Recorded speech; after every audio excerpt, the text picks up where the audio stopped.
We've all heard the story of the fall, the pride, the rebellion, the morning star cast out of heaven. It's the ultimate tragedy, but here's what never made sense to me, and what most theologians conveniently gloss over. How did the greatest rebellion in history happen without a right-hand man? You're telling me that the most beautiful, intelligent entity in existence just woke up one day and decided to overthrow God all by himself? No, that's not how power works. If you look at the hierarchies of ancient texts, the ones that don't make it into the sanitized version, you start to see names. Names that were buried, erased, or turned into legends of their own. I spent the last few days digging through these forgotten classifications, and I found something strange. There wasn't just 1 second. There was a struggle for that seat right beside the throne of darkness, and the entity who actually held that position might not be who you think. If you've ever wondered who was truly pulling the strings in the shadows of hell, you're about to find out. And trust me, the answer is a lot more terrifying than a fairy tale. Because when you pull it apart sentence by sentence, something deeply uncomfortable starts to surface. This wasn't just a rebellion, it was a coup. And every coup in history, every single one, had a second in command. Someone who handled what the leader wouldn't touch. Someone who does the unclean works while the figure at the top keeps his hand visible. The question isn't whether Lucifer had a second. The question is which name they tried hardest to bury. Let's start at the very beginning, not with the fall, but with the moments before the fall, because that's the part nobody talks about. Isaiah 14:12 says, "How you have fallen from heaven, O morning star, son of the dawn." That's the verse everyone quotes. But read what comes after it. You said in your heart, "I will ascend to heaven. I will raise my throne above the stars of God. I will sit enthroned on the mount of assembly." This wasn't a spontaneous emotional outburst. This was a calculated political declaration. Lucifer wasn't just angry. He had a plan. He had logistics. He had positioning. You didn't use the phrase mount of assembly unless you already knew the terrain, unless someone had been scouting it for you. And here's where it gets genuinely terrifying, because the moment you ask who helped him plan it, the text goes quiet, suspiciously quiet. Ezekiel 28 gives us something more. He speaks to the prince of Tyre, but most serious scholars acknowledge this passage bleeds into describing someone far older than any human king. You were the seal of perfection, full of wisdom, perfect in beauty. You were in Eden, the garden of God. You were blameless in your ways from the day you were created, until wickedness was found in you. Until, that word haunts me. Until, which means there was a moment, a specific, identifiable moment when something shifted, something entered, and things that enter from outside usually have a name. Now, here's where the ancient text starts talking over each other, and I need you to stay with me because this is where it gets complicated in a way that feels intentional. Revelation 12 verse 7 through to verse 9 tells us that when war broke out in heaven, Michael and his angels fought against the dragon, and the dragon and his angels fought back, but did not prevail. The dragon, his angels, plural, not a solo actor, not a lone rebel screaming into the void, an army, a structured, organized, coordinated army of celestial beings who choose to follow him out of heaven. Someone had to organize that army. Someone had to communicate the plan. Someone had to ensure the ranks held while the war was happening. That's not the job of a king. That's the job of a general. So, who was the general? The first name the ancient sources point to is Beelzabub. And the moment I say that name, I know some of you immediately think of flies. Beelzabub, Lord of Flies, a Hebrew insult, a deliberate corruption of the original Canaanite title, Beelzebub, which means Lord of the High House, or Lord of the Heavenly Dwelling. But do you understand what that means? They didn't just erase his power, they mocked it. They took a name that meant Lord of the Heavens and turned it into Lord of Garbage and Filth. That's not a theological accident, that's a targeted assassination of an identity. And why would you go to that much effort to demean a name unless the name had real weight? In Matthew 12:24, the Pharisees accused Jesus of casting out demons by the power of Beelzebub, the prince of demons. Not a demon, the prince, the ruler, the one in charge. And Jesus didn't correct the title. He doesn't say Beelzebub is nobody. He engages with the premises. He says, a kingdom divided against itself cannot stand. He's talking about structure. He's acknowledging that what the Pharisees are describing had a structure, a kingdom with a prince. So we have a name, we have a title, we have a biblical confirmation of rank, and the case for Beelzebub seems strong. But when you keep looking, the case gets messier, because in some Jewish apocalyptic traditions, Beelzabub isn't below Lucifer. He is a rival, a competitor, a separate power centered entirely. The Testament of Solomon, one of the most fascinating and unsettling pieces of ancient Jewish demonology, portrays Beelzebub not as a lieutenant, but as a king in his own rights. He tells Solomon directly, "I was once an angel with the highest heavens. I destroy kings. I ally myself with foreign tyrants. I cause men to worship demons." He lists his own dominions. He owns agenda. He owns methods. That's not the language of a second in command. That's the language of a rival faction. And now, the courtroom gets loud because if Beelzebub is a rival, not a lieutenant, then who exactly was standing at Lucifer's right hand when the rebellion launched? And here enters a name that most people only know by punchline, Asmodeus. The book of Tobit names him, the Talmudic sources expands on him, and the Lemegetin, the Grimoire classification of the demonic hierarchy, compiled in the early modern period, but with drawings from other sources and places. Asmodeus is in a position of extraordinary authority. He is described as one of the 3 kings of hell. In some traditions, he is the king of the 9th hell. In others, he governs lust, wrath, and vengeance. Simultaneously, 3 of the 7 deadliest sins under one entity. That's not a minor bureaucratic title. That's a structural domination of the most destructive parts of human psychology. But here's what stopped me cold when I read the Talmudic material. In the Tractatin Gittin, Asmodeus is described as the king of demons who once tricked King Solomon, stole his ring, sat on his throne and ruled in his place for years without detection. He didn't just have power, he had the ability to infiltrate the most spiritually fortified human being alive, assume his identity, and govern his kingdom without anyone noticing. Think about what that means. The entity allegedly assigned to serve darkness had the cunning to impersonate the wisest person in history. If that's a second in command, he must be the most dangerous kind, the kind you never see coming. But I have to be honest with you, I'm not settled on this because the more I read, the more I realize something unsettling about the structure of all these ancient hierarchies. They don't agree with each other, and I don't think that's an accident. Every culture that's engaged seriously with the mythology of celestial rebellion has produced its own roster, its own ranking, its own candidates for the seat of power just below the top. And when I started mapping them against each other, I noticed the pattern. The names shift, but the functions never do. There's always a general, always a deceiver, always a destroyer, always someone who handles temptation and someone who handles wrath. The face changes, the name changes, but the roles are constant, which tells me that something was trying to be described by multiple traditions simultaneously. Something real enough in human experience that it demands repeated classification. So let me bring in a name that, honestly, disturbed me more than any other, Azazel. If you've ever read Leviticus 16, you've probably encountered his name and probably glossed over it because the translation obscures what's happening. The scapegoat ritual. On the day of the atonement, the high priest would confess the sin of Israel over a goat, and that goat would be sent into the wilderness for Azazel. The King James translates it as scapegoat, but the Hebrew is explicit.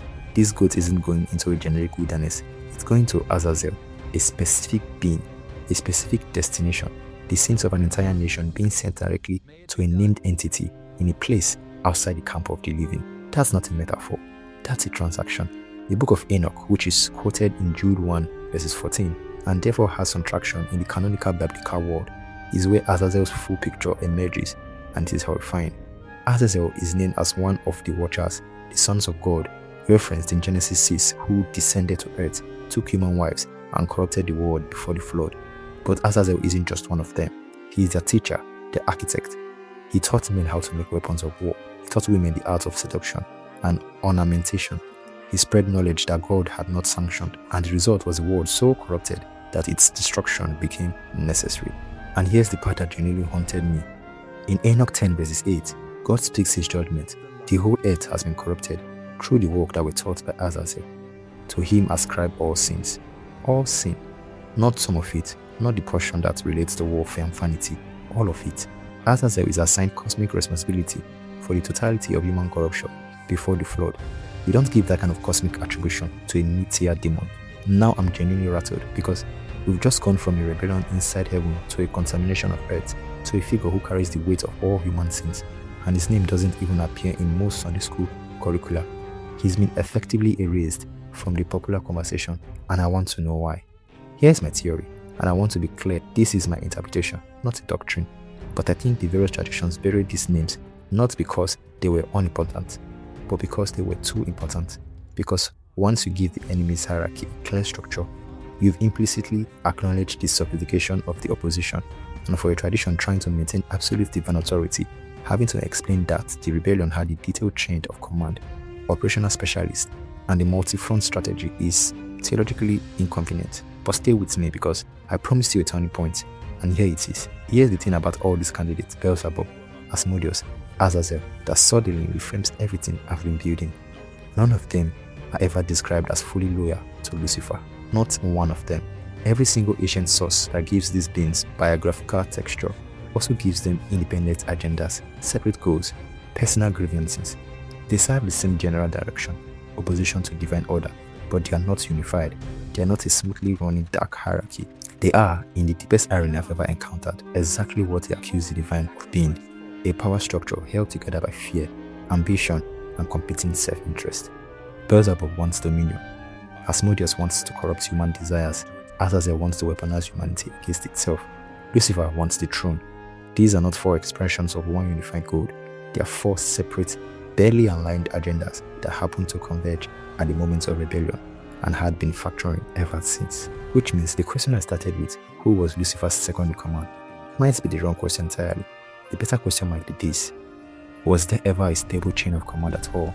Or was the rebellion from the very moment a coalition of competing powers held together only by their shared enemy? Was it a truce? Because if that's true, then the war in heaven wasn't just won militarily, it was won structurally. Lucifer's rebellion failed, not just because Michael's army was stronger, but because Lucifer's own side was already fracturing before the first blow landed. Think about that. The morning star, the most brilliant created being in existence, apparently couldn't build a loyal inner circle. And what does that tell us about the nature of pride? What does it reveal? That the being whose defending of sin was a refuser to serve found himself surrounded by beings who equally refused to serve, including him. Every despot in history has faced this. You build your power on the rejection of legitimate authority, and then you discover you cannot create legitimate authority of your own. Your followers followed you because they wanted power, and wanting power is not the same as loyalty. This isn't just theology. This is a repeating pattern in human civilization. The rebels who win become the tyrants, who are eventually rebelled against. And the mythology of hell's hierarchy seems to be, at its core, the portrait of exactly that inevitability. But I'm not done, because there's one more name, and this one is different. This one doesn't appear in the grimoires or the Talmudic demonologies. This one comes from a passage that still sits in the canonical text and somehow still gets ignored. In Luke 10:18, Jesus says, "I saw Satan falling like lightning from heaven." Present tense frames as a vision. He's watching it happen or remembering it happen. And then in John 12:31, he calls Satan the ruler of this world, not the ruler of hell, the ruler of this world, the earth, the physical, inhabited, human-populated earth. And in 2 Corinthians 4:4, Paul calls him the God of this age. The God of this age, not a demon haunting the margins, a governing power over an era of human existence. Now, why does this matter to the question of who was second in command? Because if Lucifer, or Satan, the name becomes interchangeable in the later text, is the ruler of this world and the God of this age, then his primary operational theater isn't some underground kingdom. It's here. The second in command isn't managing a supernatural prison. They are managing an influence operation on earth. And suddenly all the candidates look different. Beelzebub, who corrupts worship; Asmodeus, who controls desire and addiction; Azazel, who spreads violence and vanity. These aren't dungeon wardens. They are departmental heads in a campaign of earthly corruption. And the one who holds the highest seat beneath Lucifer in that campaign is whosoever is most efficient at turning human beings away from their own dignity, whosoever is best at making sin feel like freedom. That frame stops me cold, because that's not a question about ancient mythology anymore. That's a question about what is happening right now, in every generation, in every culture that has ever existed. The entity that sits second in that hierarchy isn't someone we'd recognize by their face. We'd recognize them by their results. And then there's the question I haven't asked yet, the one that has been sitting at the back of everything. What happened after the fall? Once the rebellion was crushed, once the war was lost, once the dead of heaven stars described in Revelation 12:4 were cast down, what was the political situation inside that defeated coalition? Because here's what I think happened, and again, this is interpretive, but it fits in evidence. The fall didn't create a unified dark kingdom. It created a fractured alliance of powerful beings, each nursing their own humiliation, each with their own strategy for continuing the fight, each with their own claim to authority. Lucifer may have been the figurehead. He may still be the figurehead, but the actual daily operational power structure of whatever dark hierarchy exists. That's probably not a clean pyramid with a single loyal second at the top. That's probably a council of hostile powers held together by their shared defeat and their shared target. And Beelzebub's title, Prince of Demons, not Prince under Satan, but Prince of Demons, starts to look like it might not be subordinate at all. It might be parallel, a separate power with a separate domain, making a separate play. And what humans experience as the enemy might actually be the multiple competing force pulling in slightly different directions, all of which damage human flourishing in their own specific way. That's a terrifying thought, not because it makes the darkness more powerful, but because it makes it more chaotic, more unpredictable. A single unified enemy has a center of gravity. You find the source and you address it. But a fractured coalition of sovereign dark power, each with their own agenda, just jostling for position.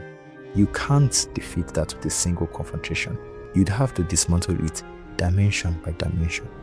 And maybe that's exactly the point of the biblical narration that runs from Genesis to Revelation.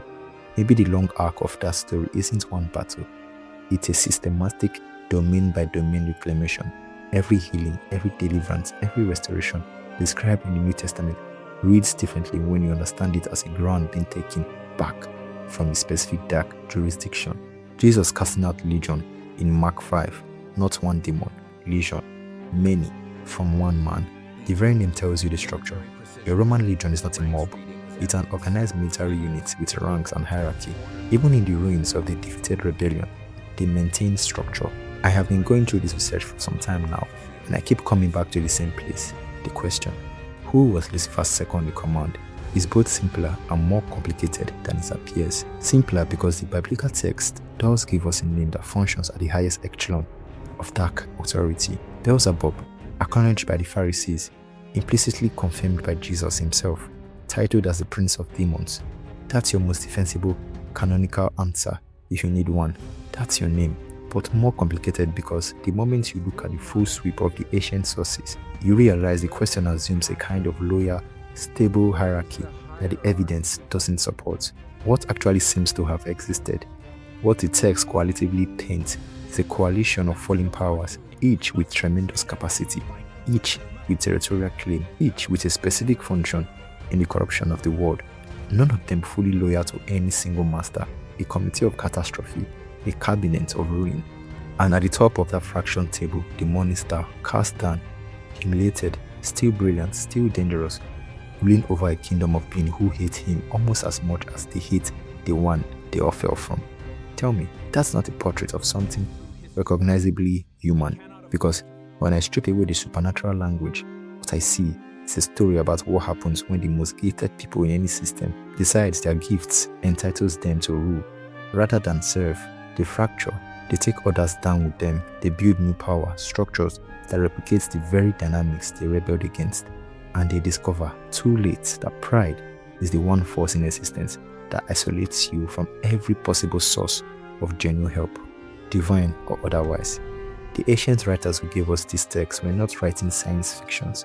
They were writing case studies in power, in corruption, in the specific way that beauty and brilliance, when severed from accountability, becomes engines of destruction. Lucifer wasn't just a theological villain, he was a warning, and his second in command, whosoever held that cursed seat, was the proof that the warning was already too late for some. Now, here's what I want to leave you with, and I've been building towards it from the very beginning. There's a moment in Job 1 of the oldest texts in the Hebrew Bible, where the sons of God present themselves before the Lord, and among them, Satan, which in Hebrew is literally the accuser, the adversary, the prosecutor. And God asks him, "Where have you come from?" And he answers, "From roaming through the earth and going back and forth in it." Back and forth, roaming, not locked away, not chained, operational, active, present. And then God points to Job. And what follows is one of the most unsettling passages in all of the scripture, because it reads like a wager, like a legal proceeding, like two powers negotiating the terms of what one of them is allowed to do with a human being. That's not the picture of a defeated, chained enemy. That's an entity with enough standing to appear in the divine court, make arguments, and receive permissions. Which means whatever the fall was, it was not a simple annihilation. It was a demotion from the highest choir to the lowest court, from worship to accusation, from creation to contamination. And his second, whosoever held that seat, went through the same demotion, still powerful, still present, still functional, just no longer free.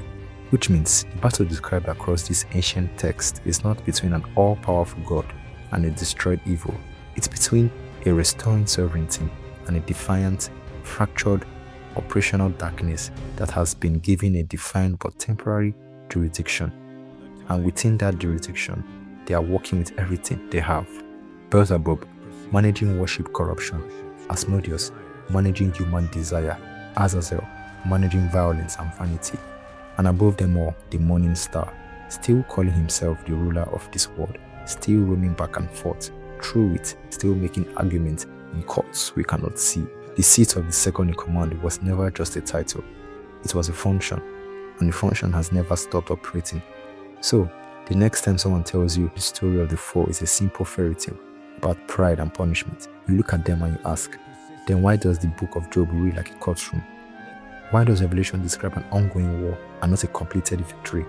Why does Paul write in Ephesians 6 about principalities and power and rulers of darkness in heavenly places as present tense threats to present day people? Because the mythology isn't describing something that ended, it's describing something that is in progress. And the second in command, that terrible, contested, powerful seat, is still occupied. And I don't know about you, but that is the most unsettling conclusion I've reached in all of this. Not that the rebellion happened, not that evil exists in some abstract theological sense, but that according to the very text that describes its defeat, it's still running, still organized, still functional, with a chain of command that multiple traditions have tried to describe and none have fully agreed on, because the moment you think you've mapped it cleanly, it shifts. That's not the behavior of mythology, that's the behavior of something that doesn't want to be clearly seen. And if you've made it this far, if you are still here at the end of this, you are the kind of person who refuses to look away from uncomfortable questions. Don't stop. The texts have more to say. The names have more weight than you've been told, and the story of who sat second in that dark hierarchy is, I believe, one of the most suppressed pieces of theological knowledge in the entire tradition. Not because it's secret, but because it's inconvenient, because the answer doesn't comfort anyone. It doesn't give you a clean villain to dismiss.